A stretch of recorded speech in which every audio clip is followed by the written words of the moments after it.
What if the man you trusted with your heart, your future, and your unborn child was secretly orchestrating your complete destruction? Sarah thought she was living a fairy tale marriage to billionaire David Sterling. But when she discovered his affair, she had no idea she was walking into the most sophisticated trap imaginable, framed for embezzling millions from children's charities, assets frozen, reputation destroyed, left homeless and pregnant while her husband celebrated with his mistress. But David Sterling made one fatal mistake. He underestimated the woman he tried to break.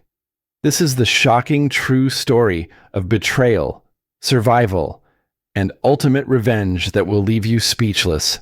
Hit that like button, drop a comment with your thoughts, and subscribe for more incredible stories.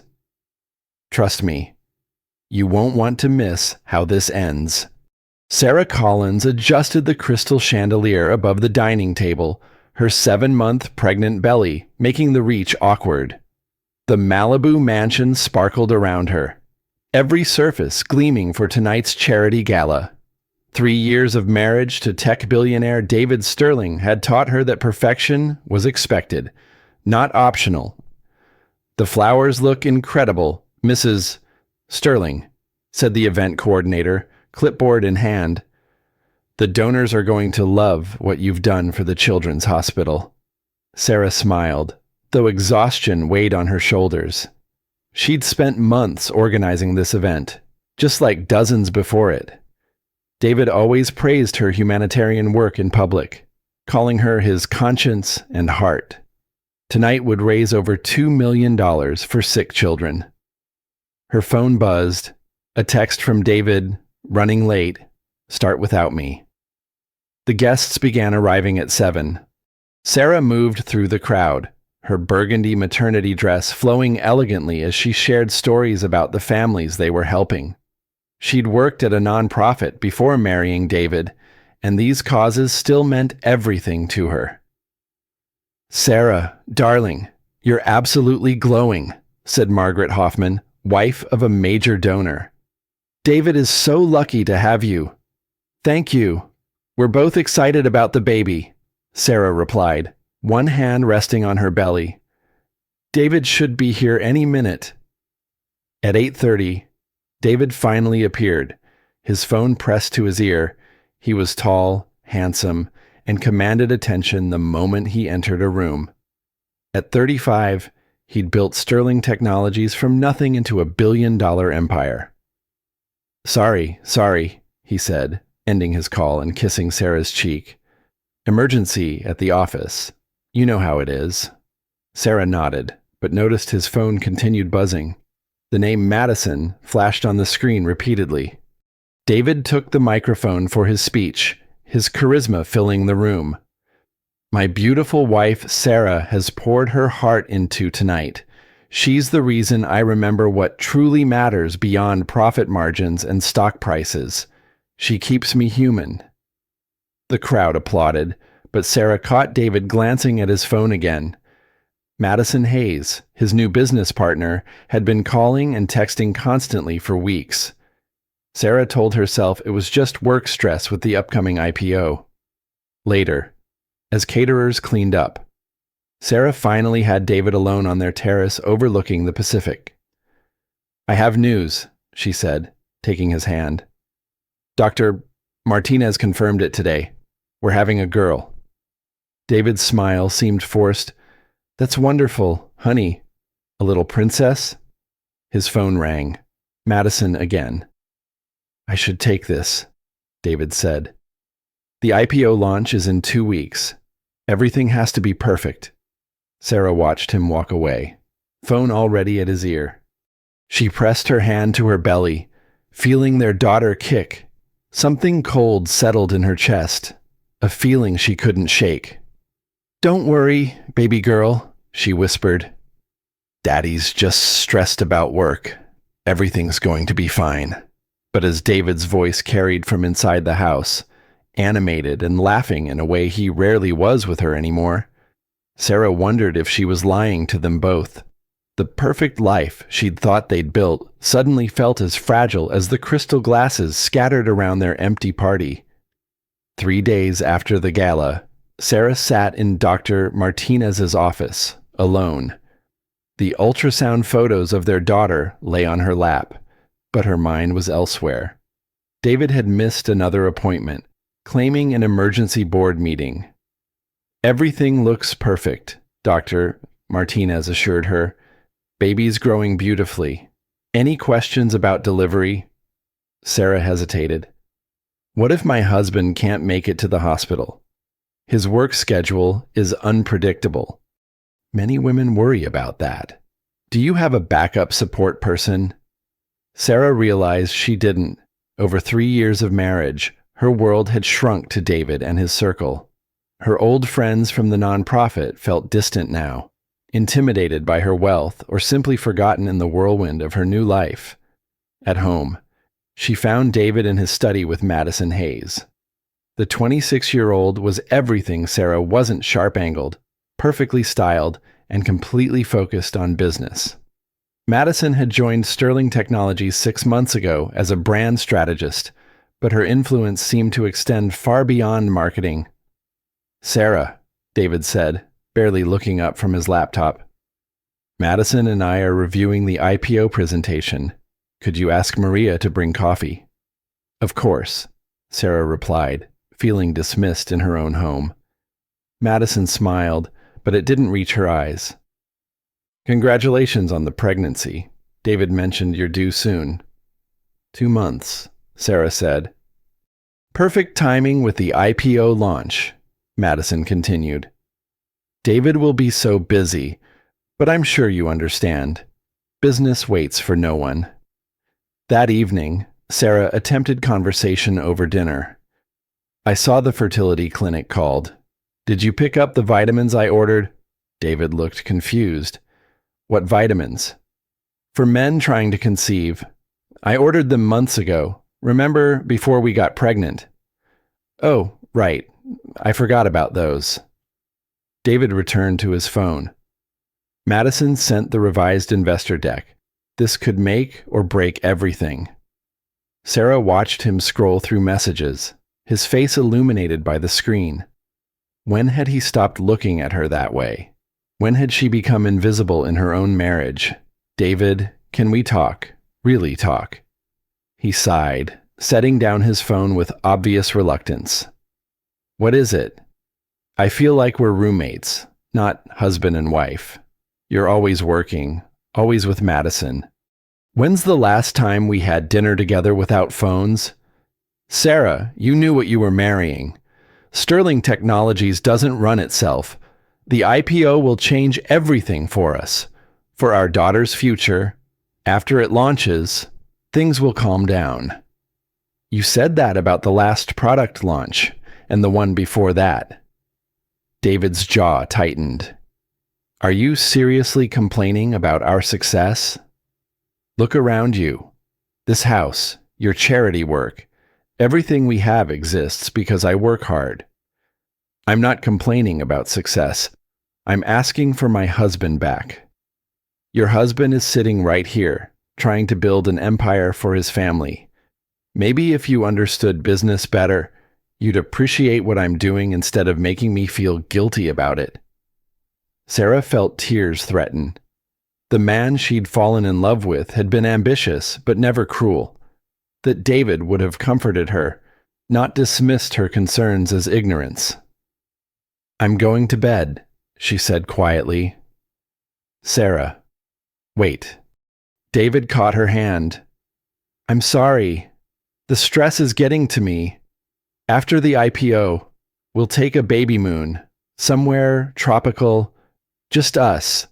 She wanted to believe him, but as she climbed the stairs, she heard his phone ring.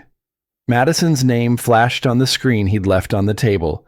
David answered immediately, his voice warm and engaged. "Madison, I was just thinking about your presentation suggestions." Sarah closed the bedroom door, but his laughter echoed through the house. She hadn't heard him laugh like that in months. Not with her. Lying in their king-sized bed, She felt more alone than she had since her father died 5 years ago. She'd given up her career, her independence, even her closest friendships for this marriage. Now she wondered what she'd truly gained in return. Their daughter kicked hard, as if sensing her mother's distress.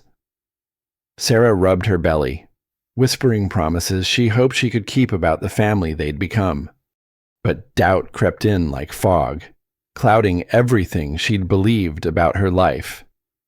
Outside, the Pacific Ocean crashed against the cliffs below their house, relentless and indifferent to human plans. Sarah found the hotel receipt by accident, tucked between pages of David's investor materials left on the kitchen counter.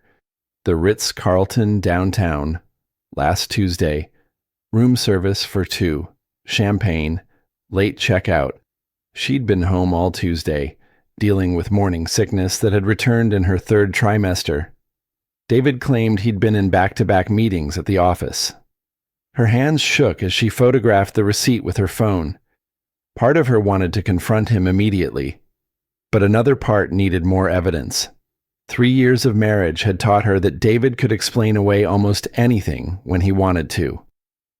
The next morning, she told David she was spending the day with Jenny, her former colleague from the nonprofit. Instead, she drove to Sterling Technologies headquarters downtown. She'd visited dozens of times, but today felt different. Today she was investigating her own husband. The receptionist, Kelly, brightened when she saw Sarah. "Mrs. Sterling, what a nice surprise. Mr. Sterling didn't mention you were coming in." "I wanted to surprise him. Is he in meetings all day?" Kelly checked her computer. "Actually, he's not in the office today. He and Madison are at the investor conference in San Francisco. They flew out this morning." Sarah's stomach dropped. "San Francisco. He told me he had local meetings." "Oh, maybe I'm mistaken," Kelly said quickly, clearly realizing she'd revealed something she shouldn't have. "No, you're right. I forgot." Sarah forced a smile. "I'll just call him later." She drove home in a daze. David was in San Francisco with Madison, lying about his whereabouts. The hotel receipt suddenly made perfect sense.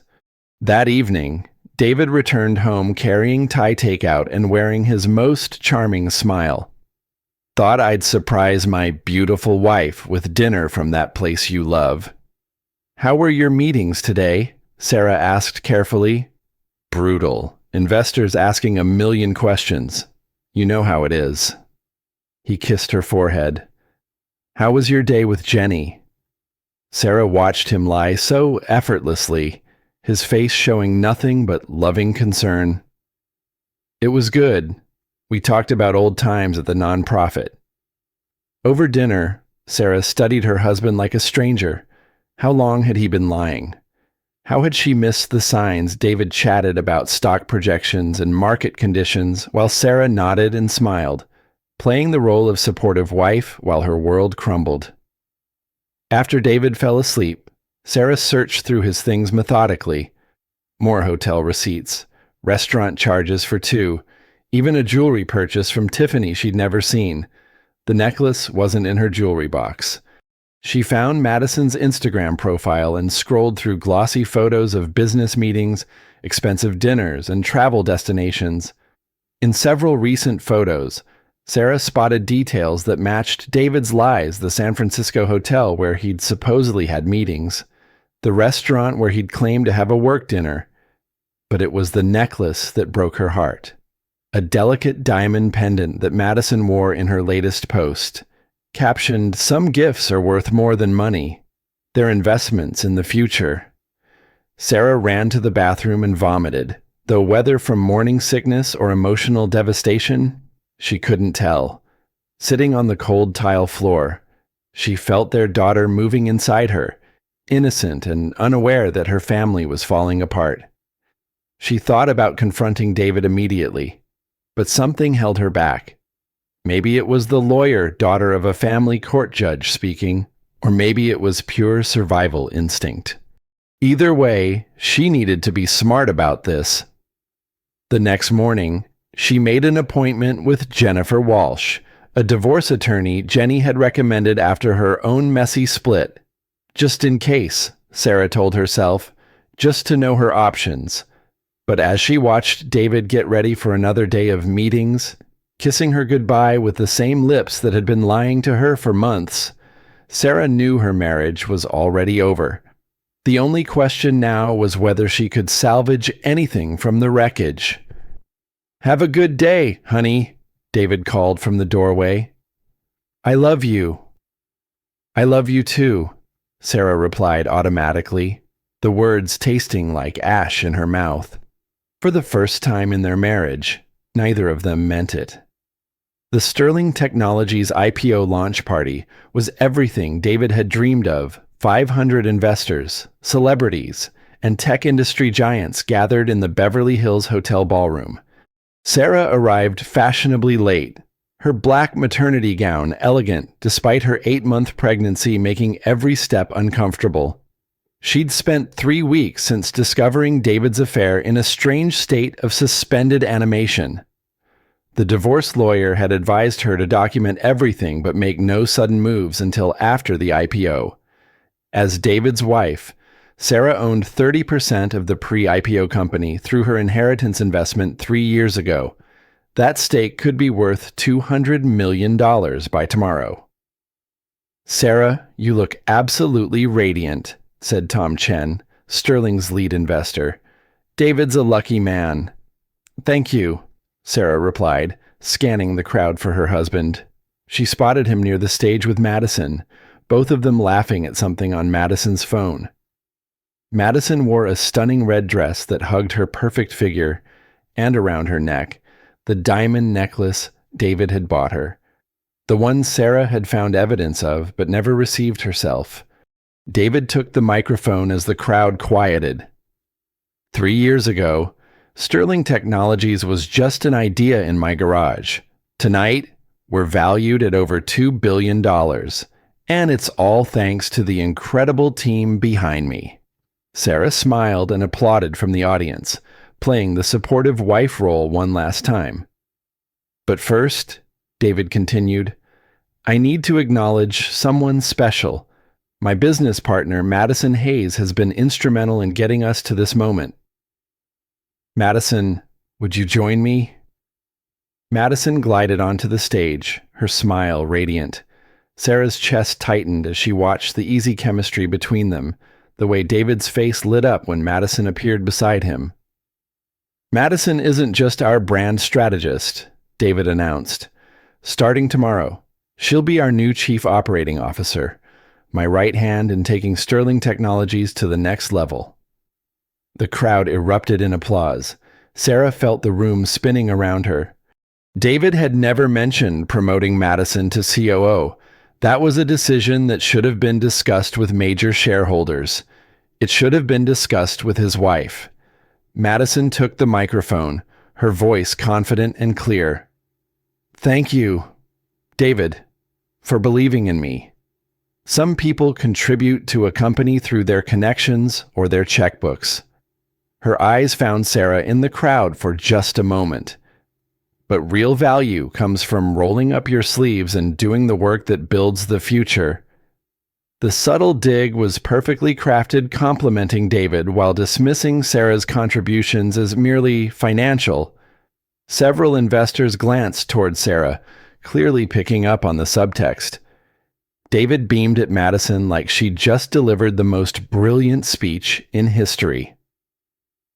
"Ladies and gentlemen, I give you the future of Sterling Technologies." Sarah's vision blurred. The champagne glass in her hand trembled. All around her, people were celebrating while her husband publicly humiliated her and elevated his mistress to a position of power in the company she'd helped fund. She pushed through the crowd toward the exit, desperate for air. Behind her, she could hear David and Madison fielding questions from investors, their voices perfectly synchronized, a team in every sense of the word. In the hotel's marble bathroom, Sarah gripped the sink and tried to breathe. The baby kicked hard, responding to her stress. Her reflection showed a woman she barely recognized, pale, frightened, alone, despite being surrounded by hundreds of people. Her phone buzzed with a text from David. "Where did you go?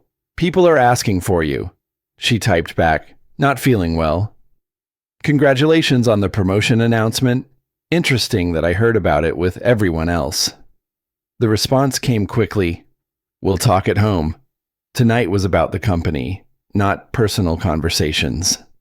Sarah stared at the message, realizing that David saw her as just another stakeholder to be managed, not the woman carrying his child, not the partner who'd believed in his dreams when no one else would.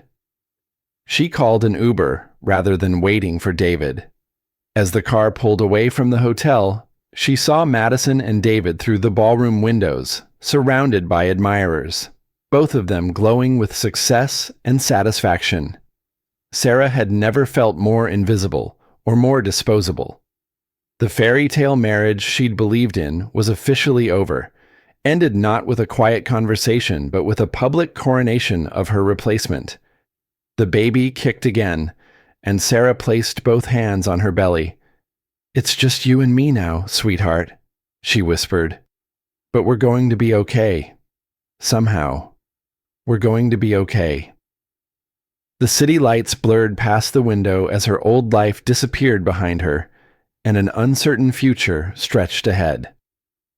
Sarah's divorce attorney, Jennifer Walsh, spread documents across her conference table like battle plans. "Your 30% stake in Sterling Technologies is now worth approximately $250 million post-IPO. David will fight it, but California community property law is clear." "What about the affair?" Sarah asked, showing Jennifer the photos and receipts she'd gathered. "California is no-fault divorce. The adultery doesn't affect property division, but it helps establish a pattern of deception that could impact custody." Jennifer paused. "Are you sure you want to file now? David's about to be worth over $1 billion. His legal team will be ruthless." Sarah thought about Madison's smug smile at the IPO party, about months of lies and dismissals. "I'm sure." That was Monday. By Wednesday, Sarah's world had exploded. The first sign was David's assistant calling to cancel their lunch date. The second was the news van parked outside their house. The third was her bank account being frozen without warning. David arrived home that evening with his lawyer, Marcus Webb, a man who looked like he enjoyed destroying lives for sport. "Sarah, we need to talk." "I'm listening," she said, her hand protectively over her belly. Marcus opened a briefcase and produced a thick folder. "Mrs. Sterling, our investigation has uncovered serious financial irregularities in the charities you've been managing. We have evidence of embezzlement, tax fraud, and misappropriation of donor funds totaling over $3 million. Sarah's blood turned to ice. "That's impossible. I never handled charity finances directly. I only organized events. These bank records show otherwise," Marcus continued, sliding papers across the coffee table. "Funds from the Children's Hospital Gala were diverted to accounts in your name. Donations meant for the literacy program ended up in investments tied to your Social Security number." Sarah stared at the documents, recognizing her signatures on forms she'd never seen before. "This is fake. I never signed these." "Forensic analysis confirms your handwriting," David said quietly. "Sarah, I know pregnancy hormones can affect judgment, but I never thought you'd steal from sick children. You set me up." The realization hit her like a physical blow. "You've been planning this." Marcus spoke with practiced calm. "Mrs. Sterling, we're prepared to handle this quietly through civil restitution rather than criminal prosecution, provided you agree to certain terms regarding the divorce proceedings." "What terms?" David's expression was almost pitiful, as if she were a stranger he felt sorry for. "You forfeit all claims to Sterling Technologies stock. You accept a modest settlement of $5 million, and you agree to seek psychiatric treatment for whatever drove you to this behavior. I didn't embezzle anything, David. You know me. How could you believe I'd steal from children? The evidence is overwhelming, Marcus said. Bank surveillance footage shows you making deposits. Computer records show the transactions originated from your laptop. Even your fingerprints are on the account opening documents. Sarah realized how thoroughly she'd been trapped. For months, David had positioned her to take the fall for crimes she'd never committed. Every charity event, every document he'd asked her to sign for tax purposes, every time he'd insisted she be more involved in the financial side of their philanthropic work. You planned this from the beginning, she whispered.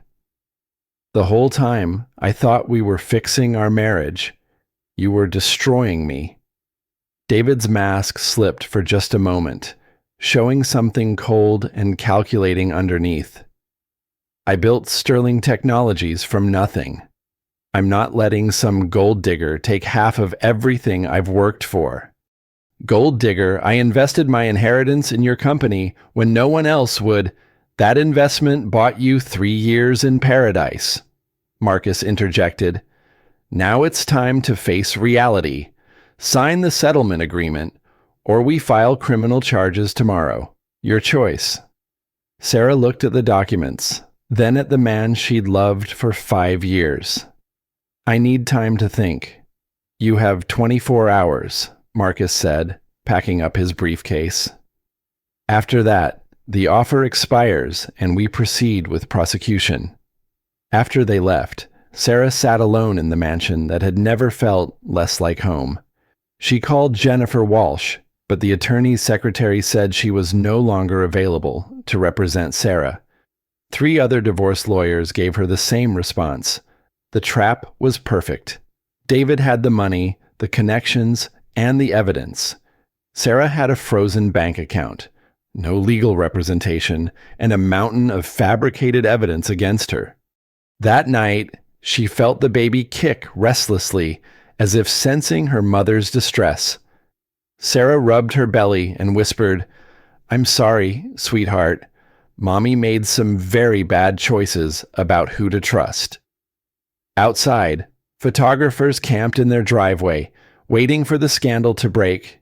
Inside, Sarah realized she was completely alone, exactly as David had planned all along. The golden cage had become a trap, and tomorrow she'd have to decide whether to accept destruction on David's terms or fight back with nothing but the truth. Sarah signed the settlement papers at 3 a.m, her tears smudging the ink. $5 million felt like nothing compared to what she was losing. But the alternative was prison.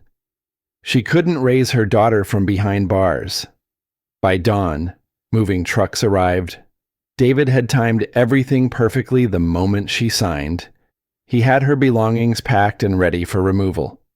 30 years of life reduced to a dozen boxes and 2 suitcases. Where am I supposed to go? Sarah asked as workers carried her things past her. That's your responsibility now, David replied, not looking up from his phone. But I suggest somewhere far from here.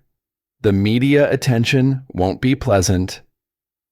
Sarah had called Jenny the night before, but her former friend's voice had been strained, distant. Sarah, I'm sorry, but with everything in the news, my family thinks it's best if we don't have contact right now. I'm sure you understand. She understood perfectly. David had made her toxic to everyone she'd once known. The Sunset Motel on Ventura Boulevard cost $60 a night and smelled like disinfectant and broken dreams. Sarah lay on the scratchy bedspread, watching news coverage of her disgrace on a TV older than her marriage. Former tech heiress Sarah Sterling has been linked to a charity embezzlement scandal involving millions in donations, the anchor reported. Sources close to the investigation say mental instability during pregnancy may have contributed to the alleged crimes. Even the news painted her as crazy and criminal, David's public relations machine was flawless. 2 weeks later, Sarah went into labor alone in her motel room. The contractions hit her like punishment, each wave of pain a reminder of how completely she'd lost control of her life. She called 911, but the ambulance took her to County General, not the private hospital where she'd planned to deliver. The emergency room was crowded, understaffed, and overwhelmed. "Insurance card?" the admissions clerk asked. "It should be under Sterling Technologies." Sarah gasped between contractions. The clerk's expression changed when she saw the name. "Ma'am, your coverage was terminated. Do you have another form of payment? Please, I'm having a baby. I can pay later." The clerk reluctantly admitted her, but Sarah could see the whispered conversations, the sideways glances. Even here, David's influence followed her. Emily Sarah Sterling was born at 2:37 a.m., weighing 5 pounds, 4 ounces. She was perfect and tiny and completely dependent on a mother who had no idea how to provide for her. "She's beautiful," said Dr. Patel, the resident who delivered Emily. "But she's premature. We need to monitor her breathing and feeding for a few days." Sarah held her daughter for the first time, feeling fierce love mixed with absolute terror. "How much will that cost?" "Don't worry about that now. Just focus on bonding with your baby." But Sarah couldn't stop worrying. Without insurance, every day in the NICU would cost thousands she didn't have. Her $5 million settlement was tied up in legal fees and frozen pending the criminal investigation David had orchestrated. On Emily's second day of life, a social worker named Patricia Gonzalez visited Sarah's room. "Mrs. Sterling, I need to ask some questions about your living situation." "We're fine," Sarah lied, not mentioning the motel room. "According to hospital records, you've been flagged as a potential risk due to your legal troubles and current housing instability. We need to ensure baby Emily has a safe environment." Sarah's blood chilled. "Are you trying to take my baby? No one wants that. But we have to consider what's best for the child. Do you have family support, a stable home, financial resources for medical care?" Sarah had none of those things, and they both knew it. "I'm her mother. I love her more than anything." "I don't doubt that. But love isn't always enough." Patricia's expression was kind but firm. "I'll be back tomorrow to discuss next steps." That night, alone in her hospital bed while Emily slept in the NICU, Sarah stared out the window at the city lights and wondered how she'd fallen so far so fast. 6 months ago, she'd been planning nurseries in a mansion. Now she was fighting to keep her daughter out of foster care. She thought about her own mother, Claire, whom she hadn't spoken to in 2 years after their fight about David. Claire had seen through David's charm from the beginning, calling him a man who collects beautiful things, but doesn't know how to love them. Sarah had been so angry at the time, so sure her mother was jealous of her happiness. Now she realized Claire had been trying to protect her from exactly this moment. Pride was a luxury she could no longer afford. Sarah picked up her phone and dialed her mother's number in Ohio, praying it wasn't too late to bridge the gap between them. The phone rang 3 times before a familiar voice answered. "Hello." "Mom." Sarah's voice broke. "I need help." For the first time in weeks, Sarah felt the smallest flicker of hope. Maybe she wasn't as alone as David wanted her to believe. Claire Collins arrived in Los Angeles like a force of nature disguised as a retired family court judge from Ohio. At 55, she was small in stature but commanded attention through sheer presence. Sarah had forgotten how her mother could make a hospital room feel like a courtroom simply by walking into it. "Where's my granddaughter?" were Claire's first words, bypassing hellos and apologies for their estranged years. Sarah led her to the NICU, where Emily slept in her incubator. Claire's stern expression melted as she watched the tiny baby breathe. She's perfect. She looks just like you did. Mom, I'm sorry about everything we said to each other. You were right about David. We'll discuss that later. Right now, we focus on solutions. Claire's legal mind was already working. Tell me everything about these charges against you. They talked for hours in the hospital cafeteria, Claire taking notes like she was preparing for trial. When Sarah finished her story, Claire sat back with a grim expression. Your husband is very good at this, she admitted. But he made one mistake. He assumed you'd be too broken to fight back. I am broken, Sarah said. I have no money, no home, no lawyers will touch me. You have something better. You have me. Claire smiled for the first time since arriving. And coincidentally, you have someone else who might be very interested in your story. She handed Sarah a business card. Frank Morrison, investigative journalist, Los Angeles Times. I've been following his work on corporate fraud. He's been investigating Sterling Technologies for months, looking into their accounting practices and David's business dealings. He just doesn't know about the personal side of the story.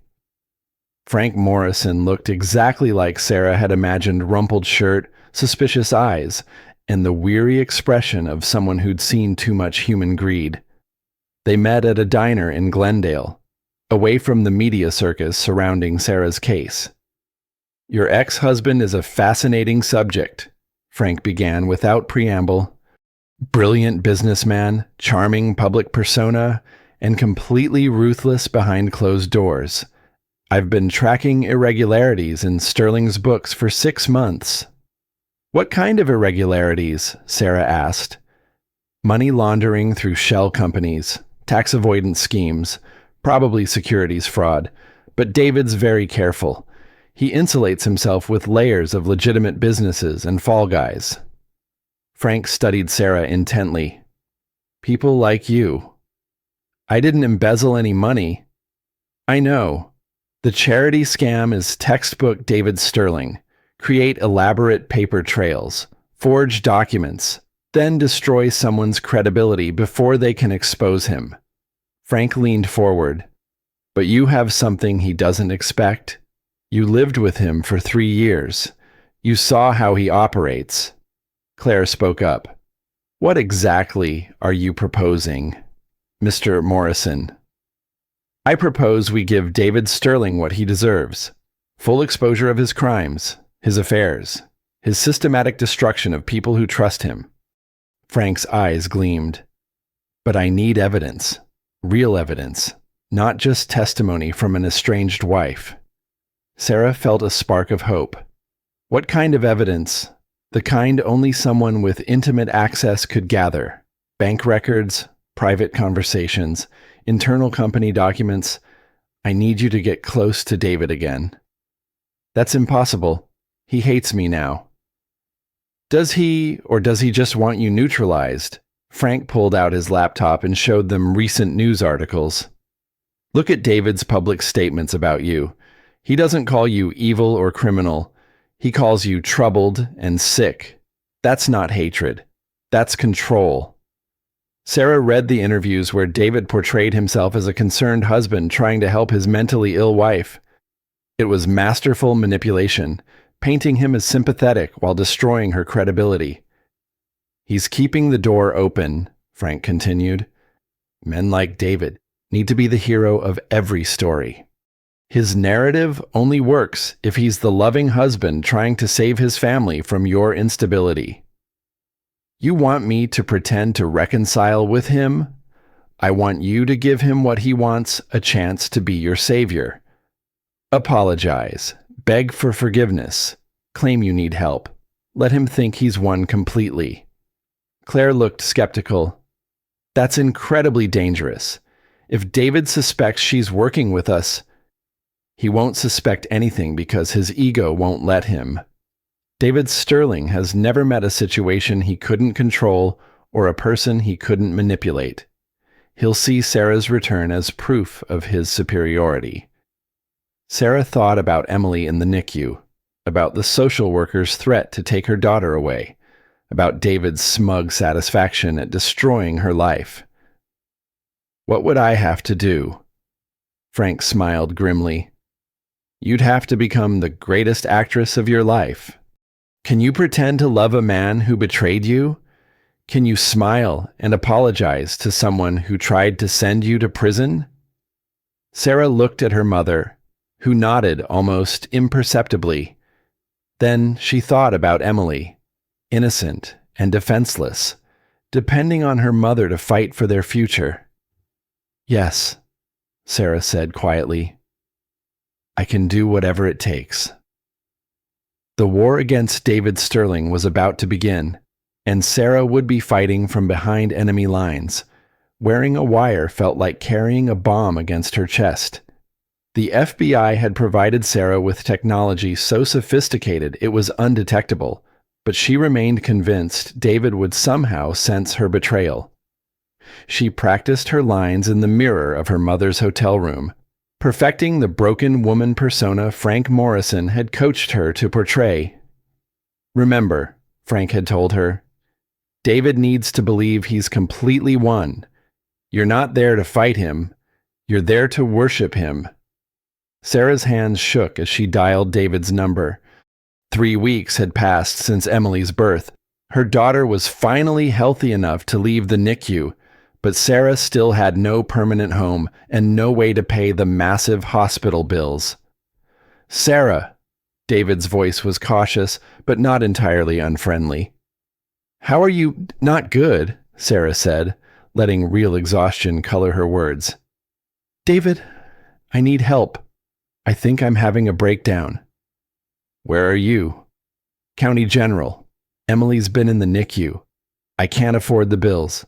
And social services wants to take her away from me. Sarah forced tears into her voice. I think you were right about my mental state. I don't remember stealing that money, but the evidence is there. Maybe I really am sick. David's tone shifted to the sympathetic concern she remembered from their early relationship. Sarah, I've been worried about you. I never wanted things to go this far. Could we meet just to talk? I need to understand what happened to me, and you're the only one who saw the signs. 2 hours later, Sarah sat across from David in the executive conference room at Sterling Technologies. The familiar space felt surreal. She'd attended dozens of meetings here when they were married, but now she was an intruder wearing a wire. David looked incredible, as always. Success suited him. His hair was perfectly styled, his suit impeccable, and his smile held just the right amount of concerned compassion. You look tired, he said, reaching across to touch her hand. Are you eating? Not much. I can't afford much. Sarah let vulnerability creep into her voice. David, I'm scared. Emily needs me. But what if I really am unstable? What if I hurt her without meaning to? Oh, sweetheart. David's response was perfectly calibrated, loving but not committed. You're not a bad person. You just got overwhelmed. Maybe made some poor choices when you weren't thinking clearly. The charity money. Did I really steal it? David paused, clearly calculating his response. The evidence is overwhelming. Sarah, bank records, security footage, your signatures on documents. But I think you were crying out for attention, trying to get my focus back on our marriage instead of work. Sarah felt sick knowing the FBI was recording every lie, but she pressed forward. So you think I did it subconsciously, like a mental breakdown? I think you're a good person who got lost, David said smoothly. And I think I bear some responsibility. I was so focused on building the company that I neglected my wife. If I'd been more attentive, maybe none of this would have happened. It was masterful manipulation, taking just enough blame to seem reasonable while maintaining that Sarah was fundamentally at fault. What happens now? Sarah asked. I can't take care of Emily. I'm living in a motel, and the hospital bills are crushing me. David leaned forward, his expression intensely sincere. I have a proposition. What if we could work together to fix this situation? For Emily's sake. What do you mean? I'll pay all of Emily's medical expenses and set up a trust fund for her education. I'll arrange for you to have a comfortable living situation and access to the best psychiatric care money can buy. Sarah's heart raced. This was exactly what Frank had predicted, David positioning himself as her savior. What would you want in return? I'd want you to get healthy, and I'd want custody of Emily until you're stable enough to be a full-time mother. David's smile was gentle, but his eyes were calculating. It's not about punishment, Sarah.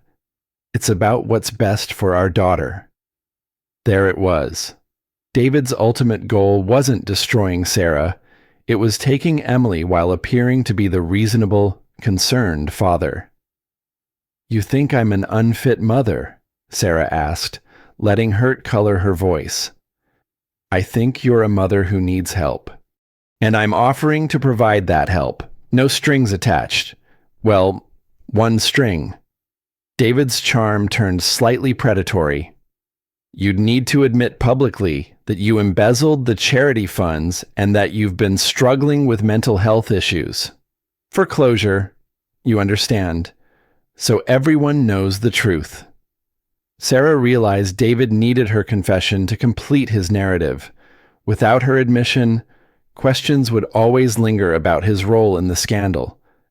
If I confess, you'll help me. If you confess and commit to getting treatment, I'll make sure you and Emily are taken care of for life. We might not be married anymore, but we're still family. The wire captured every word of David's manipulative offer, his casual admission that he'd fabricated the charity fraud charges, and his plan to separate Sarah from her daughter while appearing magnanimous. I need to think about it, Sarah said finally. Of course, but don't take too long. Emily needs stability, and social services won't wait forever.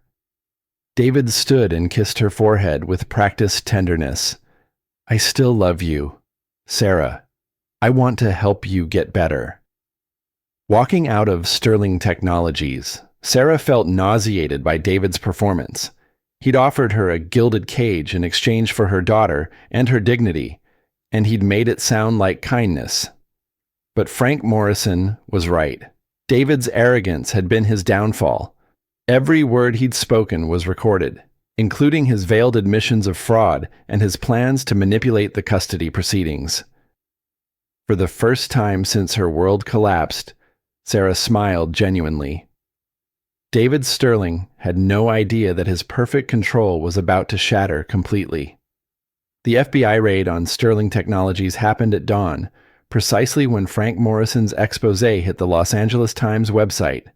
Sarah watched from her mother's hotel room as federal agents carried boxes of evidence from the gleaming downtown headquarters where she'd once felt so proud to visit. Her phone rang constantly. Reporters, lawyers, former friends suddenly eager to reconnect now that she was vindicated. Sarah ignored them all, focusing instead on Emily, who slept peacefully in her arms, unaware that her world had just shifted dramatically.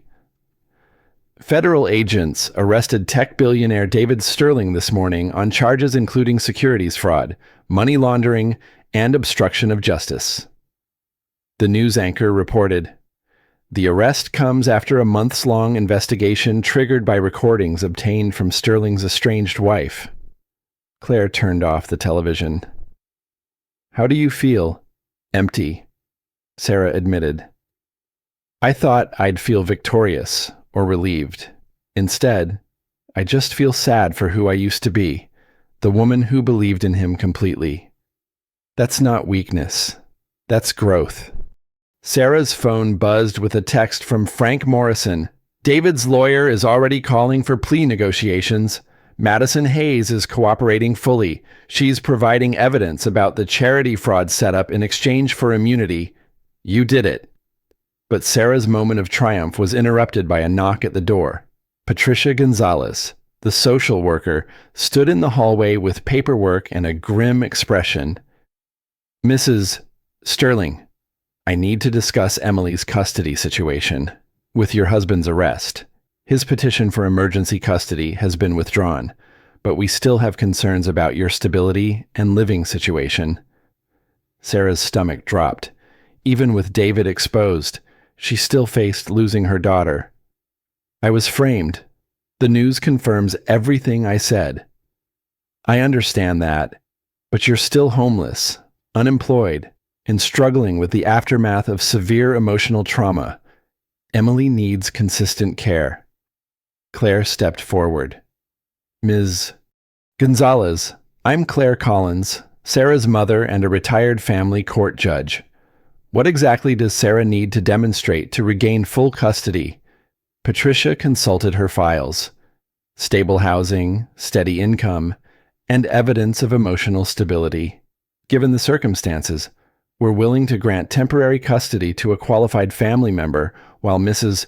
Sterling rebuilds her life. I'm qualified, Claire said immediately. I'll take custody of Emily while Sarah recovers, but Sarah remains the primary parent and makes all major decisions. Sarah felt tears of relief. Her mother was saving her again. That's acceptable, Patricia agreed. We'll need to arrange supervised visits initially, but if everything goes well, full custody can be restored within 6 months. 3 weeks later, Sarah sat in the witness chair at David's preliminary hearing, telling her story to a packed courtroom. David watched from the defendant's table, his expensive suit and perfect hair unable to disguise the defeat in his eyes. Mrs. Sterling, David's lawyer asked during cross-examination, isn't it true that you initially agreed to reconcile with my client, that you contacted him seeking help and support? Yes, Sarah answered calmly. I pretended to be the broken woman he wanted me to be. It was the only way to get close enough to record his confession. So you admit to lying and manipulating him. I admit to using the same tactics he'd used on me for years. The difference is, I did it to expose the truth. He did it to hide his crimes. Frank Morrison's investigation had uncovered everything: the shell companies, the forged charity documents, the network of corruption that David had built over years. Madison Hayes's cooperation had provided the final pieces, including emails where David explicitly discussed framing Sarah for embezzlement. The judge denied bail, declaring David a flight risk with assets hidden in foreign accounts. The man who'd once controlled every aspect of Sarah's life now sat in a jail cell, awaiting trial on charges that could put him in prison for 20 years. But Sarah's real victory came 6 months later, in a modest apartment in Glendale. She'd found work consulting for nonprofits on fraud prevention. Organizations were eager to hire the woman who'd exposed one of the biggest charity scams in California history. The pay was modest, but honest. Emily took her first steps across the living room, walking from Sarah to Claire with determined concentration. Watching her daughter's independence felt symbolic, both of them learning to move forward without the men who tried to define their worth. She's going to be strong, Claire observed, catching Emily as she tumbled. She's going to be free, Sarah corrected. Free to trust her own judgment and make her own choices. The nightmare that began with a perfect marriage had ended with something better: self-reliance, family support, and the knowledge that she could survive anything. David's ultimate gift to Sarah wasn't the wealth or status he'd taken away. It was the strength she'd discovered in fighting back. Outside their apartment window, Los Angeles sparkled in the evening light, full of possibility and second chances. 2 years later, Sarah stood before the Senate Judiciary Subcommittee on Crime and Terrorism, her voice steady as she testified about corporate fraud and victim rights.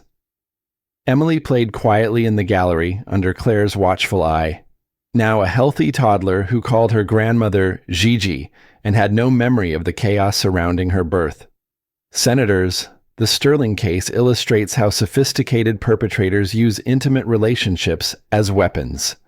Sarah testified, "My husband didn't just steal money, he weaponized my love, my trust, and my desire to support his dreams against me. When I became inconvenient, he tried to destroy not just my reputation, but my capacity to mother our child." Senator Martinez leaned forward. "What changes would you recommend to prevent similar cases?" Three key reforms. First, mandatory waiting periods before major shareholders can be removed from companies during divorce proceedings. Second, federal oversight of charity fraud investigations to prevent local manipulation. Third, enhanced protections for whistleblowers in domestic situations involving financial crimes. Sarah's testimony was part of her new life as executive director of the Sterling Foundation, not David's vanity charity, but a non-profit she'd founded to help victims of financial fraud recover their lives. The irony wasn't lost on anyone that the foundation bore the name of the man who'd tried to destroy its creator. After the hearing, Sarah walked across the National Mall with Emily in her stroller.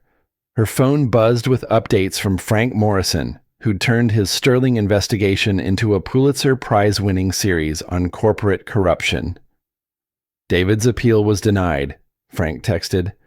15 years federal prison. Final sentence, Madison got 3 years minimum security. It's over. Sarah felt no satisfaction at the news.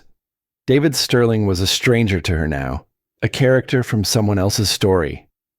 The man she'd loved had probably never existed, just another of his carefully crafted personas designed to manipulate her affections.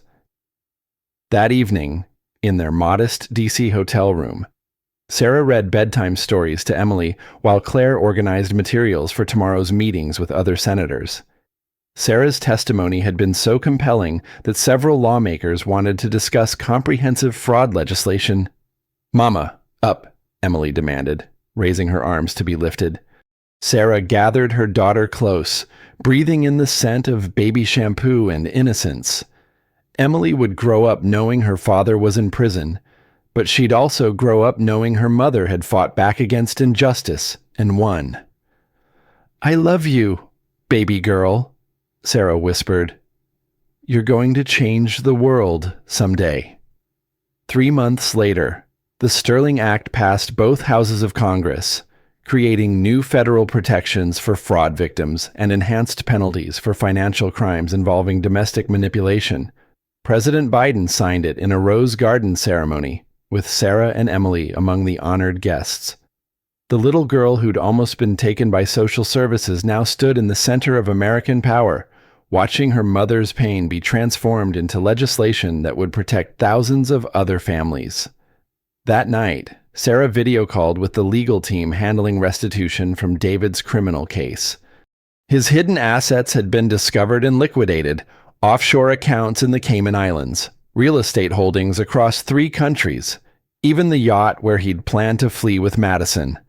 The total recovery exceeded $400 million. "Mrs. Sterling, as David's primary victim, you're entitled to significant compensation," the lead attorney explained.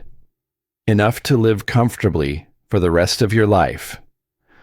Sarah looked at Emily, who was drawing pictures of the White House on hotel stationery.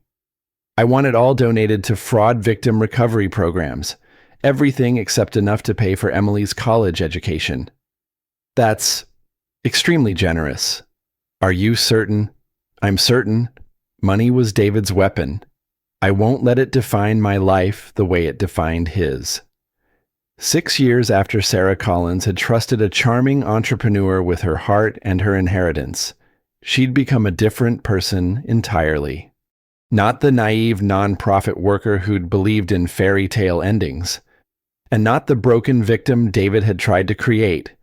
She was something new, a survivor who'd transformed her trauma into purpose, a mother who'd chosen courage over comfort, a woman who'd learned that the only person capable of saving her was herself. Emily would grow up with that knowledge as her birthright, The understanding that strength came not from never falling, but from getting back up and helping others do the same. The pregnant wife who'd been hit by the car of her husband's betrayal had done more than survive the crash. She'd built something beautiful from the wreckage, a life of meaning, justice, and unshakable truth. On quiet nights, when Emily slept peacefully and the world felt manageable again, Sarah sometimes thought about the woman she used to be. That woman deserved compassion, not judgment. She'd made the mistake of trusting someone who wore love like a mask.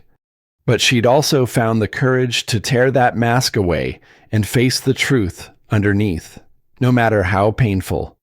In the end, that courage had saved not just Sarah and Emily, but potentially thousands of other victims who would benefit from the laws her testimony had created. David Sterling had tried to write her story as a cautionary tale about trust and naivety. Instead, Sarah had rewritten it as something far more powerful, a testament to the fact that justice, though delayed, could still find its mark. And sometimes, just sometimes, fate really did take its revenge on those who believed they were above consequences. David's empire had crumbled, his freedom was gone, and his legacy would forever be that of the man brought down by the wife he'd underestimated. Sarah's legacy would be the lives she'd rebuilt from the ashes of his destruction. The story was finally complete.